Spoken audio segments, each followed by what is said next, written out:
News केंद्र चॅनलला like व सबस्क्राईब करा। माजी आमदार बाळाराम पाटील यांच्या वाढदिवसानिमित्ताने टाटा स्ट्राइव्ह व बाळाराम पाटील सोशल वेलफेअर संस्था यांच्या संयुक्त विद्यमानाने भव्य आरोग्य शिबिर तसेच प्रशिक्षण व रोजगार मेळाव्याचे आयोजन व्हीके स्कूल पनवेल येथे करण्यात आले होते।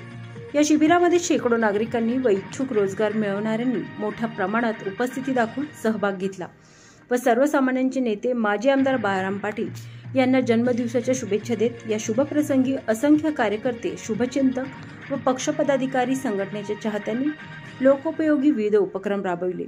यावेळी प्रमुख उपस्थिती म्हणून शेकाप नेते आमदार सांगोला विधानसभा मतदारसंघाचे नवनिर्वाचित आमदार बाबा देशमुख, माजी नगराध्यक्ष जयम म्हात्रे, डॉक्टर गिरीश पुणे, शेकाप नेते नारायण शेटघरत, काशीनाथ पाटील, प्रीतम म्हात्रे, गणेश कडू, विलास फडके, राजेश केणी व सर्व लोकप्रतिनिधी तसेच महाविकास आघाडी पदाधिकारी व कार्यकर्ते नेतेही कार्यक्रमात मोठ्या संख्येने उपस्थित होते।